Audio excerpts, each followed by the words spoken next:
चले जाओ ट्विटर पे ट्रेंडिंग इस समय नोट्स के ऊपर 2000 के खूब जोक्स बन रहे हैं। सूख गई पिंक की इंक, पिंक की इंक, गुलाबी था ना नोट ये। क्या है ये? क्या ये है इकोनॉमी के लिए एक हेल्दी ड्रिंक? हमारी ये पिंक की इंक। नमस्कार, विवेक बिंद्रा बोल रहा हूं, फाउंडर एंड सीईओ बड़ा बिजनेस.com। आरबीआई का फरमान आया है 2000 के नोट के लिए। अच्छा है या बुरा है, दोनों बातें आज बताऊंगा, ना पक्ष ना विपक्ष। आज आपको बताऊंगा इसके मेरिट और डिमेरिट दोनों के दोनों। डॉक्टर मनमोहन सिंह, फॉर्मर प्रधानमंत्री, बहुत जीनियस व्यक्ति, कहते हैं कि 2.5 डिनोमिनेशन का नोट यानी कि टैक्स इवेजन होगा ही होगा, टैक्स बेस को कमजोर करेगा ही करेगा, पब्लिक के फाइनेंस को कमजोर कर देगा।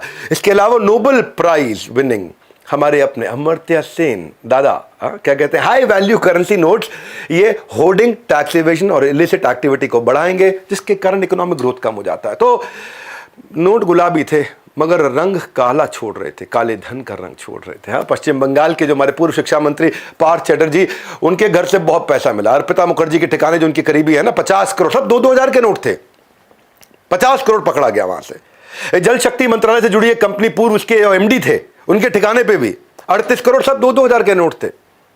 तो 60% ऑफ फेक मनी भी जो 2021 में पकड़ा गया वो भी सब 2000 के नोटों में ही था। तो 2000 के नोट में ही तकलीफ है। मैं पीछे चुटकुला भी सुना रहा था कि अब तो 2000 का नोट बंद हो जाएगा, चोर भी 2000 बार सोचेगा आपके घर में आने से पहले कि 2000 का नोट तो मिलेगा ही नहीं, अब मिल भी गया तो कोई फायदा नहीं। तो पिछले कई समय से जो रेड हो रही हैं, 6 बड़ी रेड जिसमें 600 करोड़ पकड़ा गया, सीज किया गया, सब 2000 के नोट थे। कानपुर के जो इत्र के व्यापारी नहीं थे, वो एकदम बढ़िया लमरेटा स्कूटर में टेढ़ा करके तेल टुड़ू टुड़ू चलाते थे, 325 करोड़ मिला उनके यहाँ से।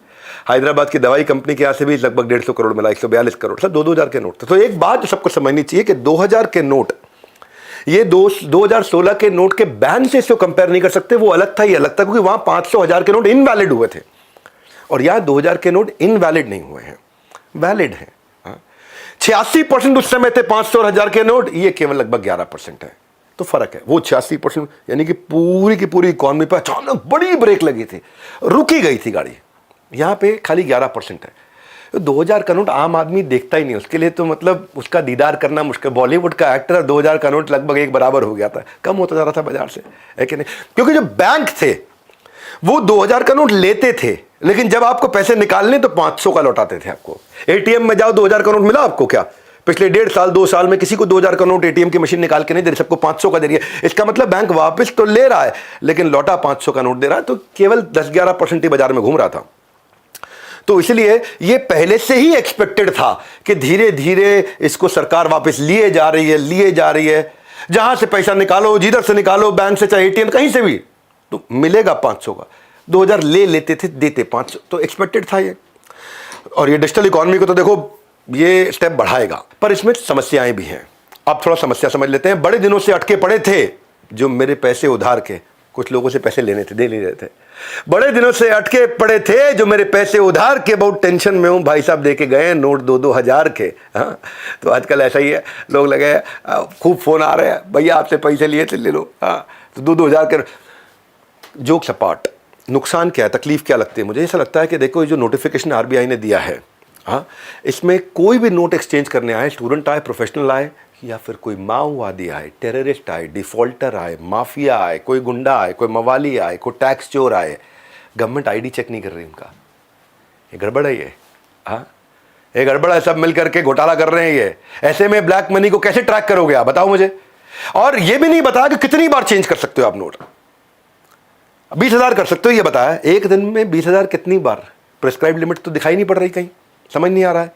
एक आदमी जाए बैंक में, लूप होल है, अगर बैंक मैनेजर से दोस्ती हो जाए, हमारे गांव से आए हैं भैया, क्या बात कर ले, हमारे यहाँ से, उसके साथ सेटिंग कर लो। दिन में 20 बार चेंज कर लो, 10 लाख रुपए के चेंज कर लो, 20 लाख रुपए के चेंज कर लो। वो थोड़ी लिख रहा है कि कौन आया, नाम लिख नहीं रहा, पता लिख नहीं रहा, आईडी ले नहीं रहा, आधार कार्ड ले नहीं रहा, कुछ भी नहीं ले रहा है। पिछली बार जो है ना, लोगों ने कमीशन ली थी, 2%, 5% कमीशन, खुद जाके दूसरों के नोट बदल के आते थे।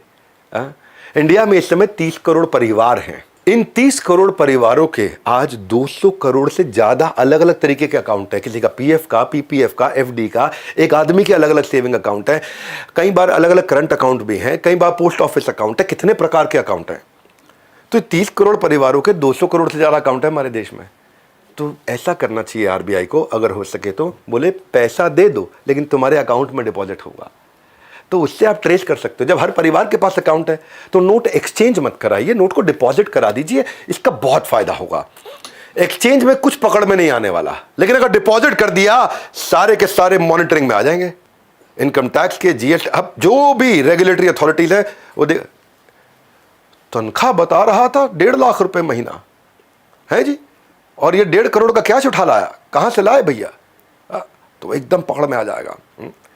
देखो, एक तो पता है क्या, जब 2000 करोड़ हटाना ही था, लाना था तो हटाना क्यों, हटाना था तो लाना क्यों, इसके ऊपर तो बहुत चर्चा हो रही है।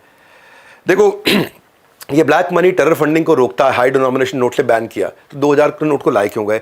चलो ठीक है, उस समय कमी हो गई थी, उस समय पैसा कम था, उस समय अचानक तकलीफ आ गई थी, इसलिए लेकर के आए। लेकिन ज़्यादा से ज़्यादा जो ब्लैक मनी है वो स्टोर्ड है कैसे? गोल्ड में। ब्लैक मनी कहाँ एडजस्ट हो रहा है? गोल्ड में एडजस्ट हो रहा है। कहाँ एडजस्ट? प्रॉपर्टी में एडजस्ट हो रहा है। कहाँ एडजस्ट हो रहा है? एक्चुअली नोट में एडजस्ट नहीं हो रहा है, इसकी और कई जगह जहाँ एडजस्ट हो रहा है। और अब मेरा 5वां पॉइंट, आरबीआई कह रही है कि ये लीगल टेंडर है, it continues to be a legal tender, लेकिन उसमें थोड़ा क्लैरिटी नहीं है।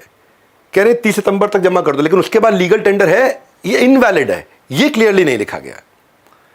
इसमें अभी भी कई लोग एक तरफ मान रहे हैं नहीं इनवैलिड हो जाएगा, कई कह रहे हैं नहीं नहीं वैलिड रहेगा, लेकिन लिया जाएगा कब तक? बैंक के द्वारा 30 सितंबर तक। तो दोनों बातें हो रही हैं, इस पर क्लैरिटी होनी चाहिए। गवर्नमेंट का कोई नोटिफिकेशन आरबीआई का आता है तो उसमें जिम्मेदारी पूरी ली जानी चाहिए, क्योंकि पब्लिक कंफ्यूज्ड है। आज दोनों बातें हो रही हैं बाजार के अंदर। तो ये कुछ समस्याएं जो मैंने बताई हैं, मेरा रेकमेंडेशन बड़ा सिंपल है कि इसको एक्सचेंज ना कराया जाए, डिपॉजिट किया जाए, ताकि जो काला धन है वो भी पकड़ा जाए। एक तीर से कई निशाने लग जाएंगे। आईडी चेक करनी चाहिए डिपॉजिट करते वक्त, ये नहीं कि जाकर के 20-20 हज़ार के आप जाकर के 200 ट्रांजैक्शन एक दिन में करा दिए।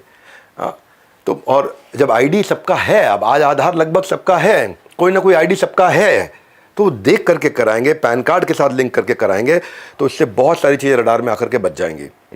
तो और जैसे मैंने शुरुआत में कहा था, ज़्यादा सोचने की ज़रूरत नहीं है, केवल 11% सर्कुलेशन में है, इकॉनमी पे इम्पैक्ट नहीं आएगा, रूटीन प्रोसेस है, क्लीन नोट पॉलिसी मैं समझा चुका हूँ। नोट बंदी नहीं है, नोट बदली है। ये वीडियो अगर वैल्यूएबल लगा तो ये लोगों तक पहुँचाइए, क्योंकि मैं चाहता था कि इसकी कन्फ्यूजन को दूर करूँ, पॉजिटिव नेगेटिव दोनों एस्पेक्ट, ना विपक्ष ना पक्ष। इसको इस तरह से ना देखिए किसी सरकार की तरह से बात की जा रही है, इसको आम जनता के मैंने समझाने के लिए, इजी करने के लिए बनाया। तो मेरे इस एफर्ट को आप पहुंचा सकते हैं लोगों तक, ताकि वो समझ पाएं, वो समझ सके कि इसमें गलतियां क्या हुई हैं, और वो समझ सके कि एक्चुअली किया क्यों क्या। हमारे साथ जुड़े रहने के लिए वर्ल्ड के नंबर 1 एंटरप्रेन्योरियल यूट्यूब चैनल को सब्सक्राइब करने और करवाने के लिए आप सबका हृदय की गहराई से प्रेम पूर्वक हाथ जोड़ के धन्यवाद।